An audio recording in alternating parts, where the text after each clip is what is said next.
Natural deduction is great. Intuitionistic logic is great. So how do we do natural deduction for intuitionistic logic? Let's find out.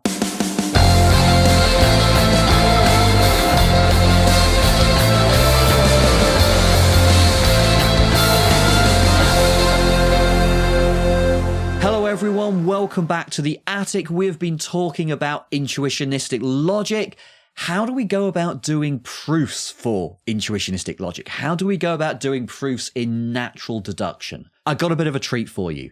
If you already know natural deduction for classical logic, then natural deduction for intuitionistic logic is going to be super simple. We just zap one of the rules and bam, we're there. Okay, so let's have a look at how that works. So if you're finding these videos introducing the basic concepts of logic interesting, if they're useful to you, why don't you hit the subscribe button, hit the bell icon to get updates. There's going to be plenty more videos like this coming. Okay, so quick recap. When we looked at classical propositional logic, these are all the rules that we used. Here's a really nice thing about intuitionistic natural deduction. All we need to do is get rid of indirect proof. Okay, we get rid of indirect proof and we go from classical natural deduction to intuitionistic natural deduction. So there's nothing new that we need to learn. There's no new rules that we need for intuitionistic logic. We just get rid of indirect proof. We can use all of the other rules that we previously used, and that is our natural deduction system for intuitionistic logic. Let's not just leave it there, however. Let's have a play around and see what happens once we get rid of indirect proof. So one of the key things that happens is once we don't have indirect proof, we can't do double negation elimination anymore. So when we were doing classical natural deduction, we didn't have double negation elimination as a basic primitive rule. It wasn't one of our official rules, but we could derive it from the other rules. Here's how we did it. We start off assuming not A. We do some indirect proof by assuming not A. We get a contradiction between these two, and indirect proof allows us to assume A. So from not A to A, but we needed to use indirect proof to do that. Once we haven't got indirect proof, there's no way we can get from not A to A. Once we've got rid of indirect proof, how do we know that we can't reintroduce it by using some combination of the other rules? In other words, is indirect proof derivable from the other rules we've got?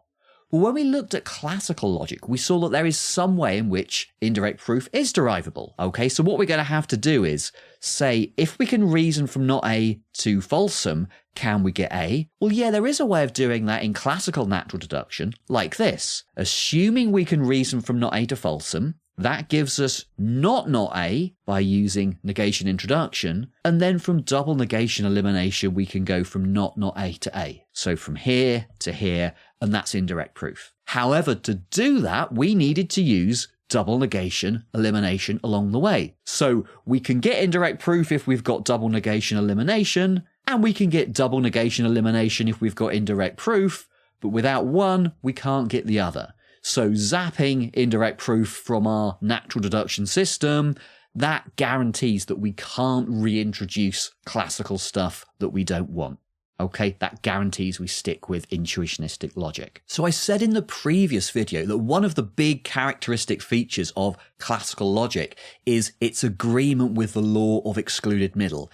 A or not A, that is always valid in classical logics. So one of the defining features of intuitionistic logic is that it doesn't accept law of excluded middle. Okay, A or not A isn't valid in intuitionistic logic. So we want to make sure that we can't prove it in this new natural deduction system.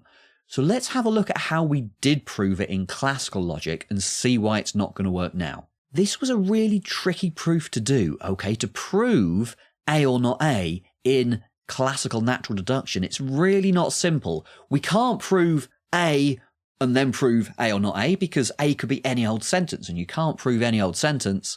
And similarly, we can't prove not A and then introduce A or not A, because again, not A, well, that's any old negated sentence, and you can't just prove a random negated sentence. So we had to go a different way, an indirect way to proving A or not A. Here's how we did it. So we start off by assuming the opposite of what we want to show. Okay, so assume A or not A is false, and then we get our contradiction. How do we get that? Well, from A, we can get a contradiction. By negation introduction, that gives us not A, and from not A, we can get a contradiction. So assuming that A or not A is false, basically A gives us a contradiction, not A gives us a contradiction, but because we've got this contradiction following directly from our assumption that not A or not A, indirect proof allows us to infer A or not A, the law of excluded middle, okay? So we can't prove this in classical logic, but we can only do it using indirect proof. Take out indirect proof and there's no way we're going to get to A or not A. So we could do something slightly different at that last step, however. From our assumption that the law of excluded middle is false, and having derived a contradiction, falsum, from that, we could infer an extra negation, okay, using negation introduction. So then our conclusion wouldn't be A or not A, it would be not A or not A. So here, if we had double negation elimination, we could jump straight to the law of excluded middle, but here we can't. In the intuitionistic system, we would be stuck at not A or not A. So this brings out an interesting point about intuitionistic logic. So this rule, negation introduction, or reductio ad absurdum, works by taking some assumption, deriving a contradiction, and then inferring that that assumption was false. So we go from assuming A, deriving a contradiction, to inferring not A. That's kind of like the flip side of indirect proof. In indirect proof, we assume not A, get a contradiction, and infer A. So reductio and indirect proof, they are related in this interesting way. Reductio goes from showing something is false through the contradiction to inferring its negation, from A through falsum to not A. Indirect proof goes from not A through falsum to A. So going from something negative, not A being false, to A being true, something positive. And that's what intuitionistic logicians don't like. Going from some negative information, not A being false, to some positive information, A being true. Okay, so that's why they like reductio, but don't like indirect proof. Here's another interesting feature of this intuitionistic proof. If we could get to A or not A, we would have classical logic.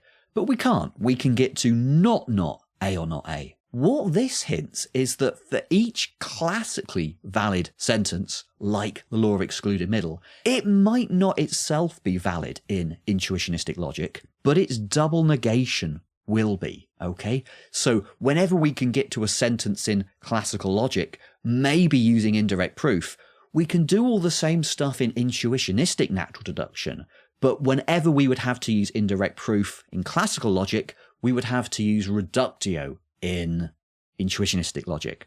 So rather than getting us to A, sometimes we'll only be able to get to not A.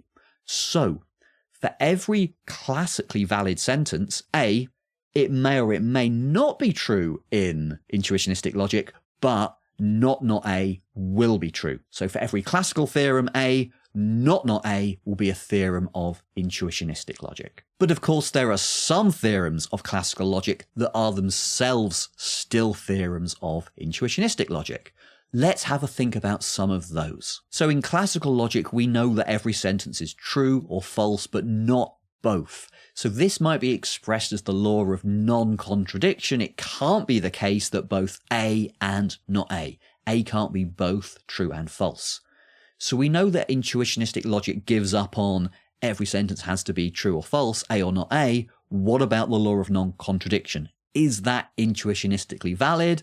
Well, we can check using our natural deduction system. Here's the classical proof of law of non-contradiction. We start off by assuming the contradiction, A and not A. We get A and we get not A on its own from that. That's the falsum. And from that, we can infer the law of non-contradiction, not A and not A. So is that proof intuitionistically okay or not? Well, what do we use? We used and elimination, falsum introduction, they're all okay. and we use negation introduction or reductio ad absurdum. They're all fine from intuitionistic logic's point of view because we're going from some positive information to some negative information. So in general, those classically valid sentences that are expressed using negations as the main connective, they're still going to be intuitionistically valid.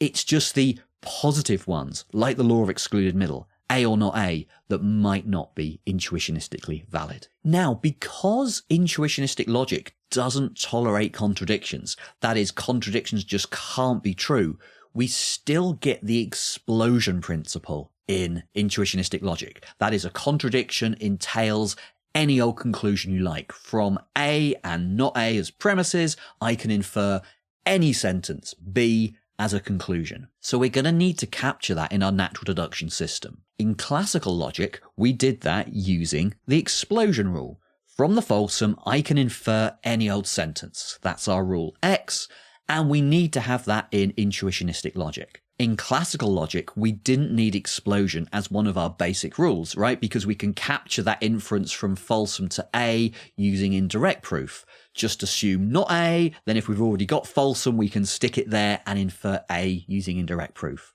In intuitionistic logic, we can't do that. We haven't got indirect proof, so we have to include explosion as one of our primitive basic rules. Now let's go a little deeper into how negation works in intuitionistic logic, now that we haven't got indirect proof as one of our proof rules. It's pretty common in intuitionistic logic to define negation by taking not A to be the conditional from A to falsum. Okay, so it's like, if A were true, then contradiction or impossible. Okay, falsum is something that can't possibly be true. It marks something going wrong. So you define not A by saying, well, if A were true, then something's gone wrong. If we think back to classical logic, that definition makes perfect sense, because if we look at the truth table for A arrow falsum, just think about how the truth table for arrow works. If A is true, this is false, and if A is false, then this is true. Okay, so this perfectly captures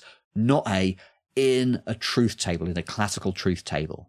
Now, in intuitionistic logic, we can't use truth tables. Truth tables don't make sense in intuitionistic logic, but nevertheless, it makes perfectly good sense to define not A in terms of the conditional from A to falsum. Now, there's a whole bunch of reasons why that makes good sense from a kind of philosophical intuitionistic point of view. But one of them is that it kind of simplifies what's going on in our natural deduction system. So just take a look at these four rules. The two rules for the arrow, arrow introduction, that's conditional proof, and arrow elimination, that's modus ponens. And then we've got introduction for negation, that's reductio ad absurdum. And then we've got elimination for negation. Now let's just rewrite each of those negations as A arrow falsum and see what happens. Now let's have a look at what happens in this rule. From assuming A and somehow deriving falsum, I can infer A arrow falsum. Well, now that's not a special new rule for negation. That's basically just conditional proof.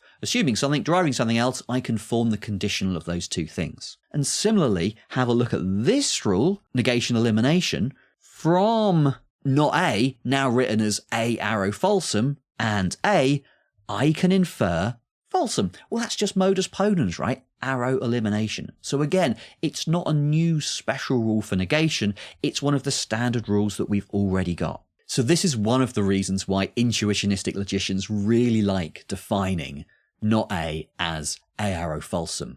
Because given the rules that we've got for the arrow, conditional proof and modus ponens, these just seem obviously right about how if then works in English. The rules for negation just fall straight out of that. We don't have to impose or worry about which are the right rules for negation. They just follow automatically from the rules for the arrow. That does raise an interesting question though, because we're still going to need this explosion rule, and that is kind of a rule for negation. So the interesting philosophical question is, why have the rule for explosion as well as those two?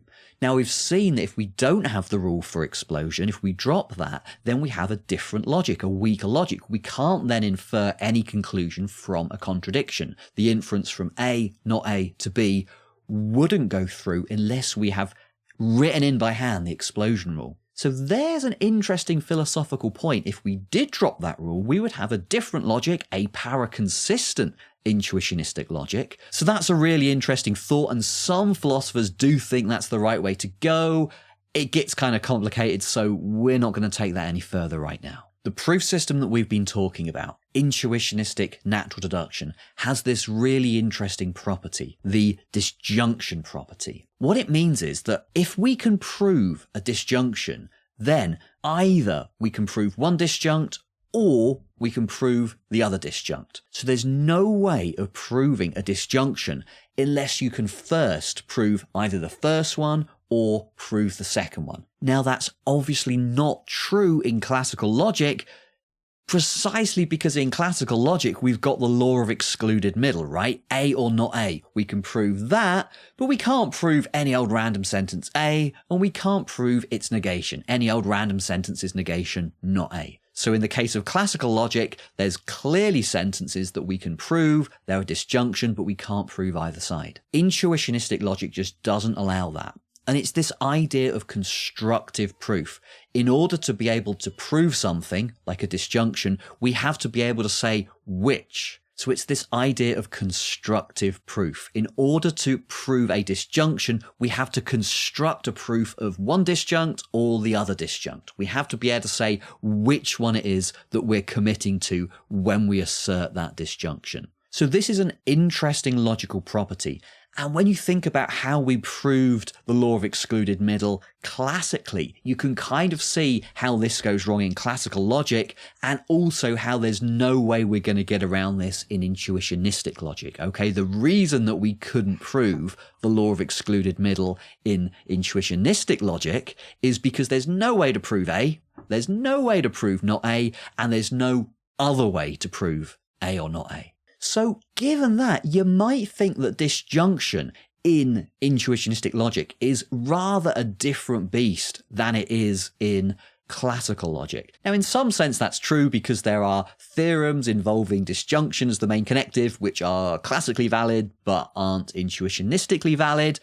But it's not really disjunction that's changing when we go from classical to intuitionistic logic. Just look at the proof rules that we've got. Okay, so here are the rules for disjunction in intuitionistic logic. They're exactly the same rules as we had in classical logic. So if you think about the meaning of the connective in terms of the proof rules that we give to it, it's got exactly the same meaning. Disjunction's got exactly the same meaning whether we're going classical or intuitionistic. In fact, it's not obvious what connective changes when we do move from the classical to the intuitionistic system, because we've got rid of indirect proof. But which connective is that about, right? It doesn't introduce any connective, and it doesn't obviously eliminate any connective. So in some sense, indirect proof is a kind of an additional way of proving something, irrespective of any of the meanings of the connectives. And that's one reason why intuitionists don't like it. Okay, guys, so there you have natural deduction for intuitionistic logic. Super simple. We just get rid of indirect proof and bam, we have intuitionistic natural deduction, but it is super interesting in terms of what it does. So if you found this interesting, hit that subscribe button. If you've got questions, leave me a comment down below. Next videos, we are going to be going deeper into the various features of intuitionistic logic and how it ties in with various philosophical ideas. So I hope you join me back for that. Thank you so much for watching. I will see you guys next time.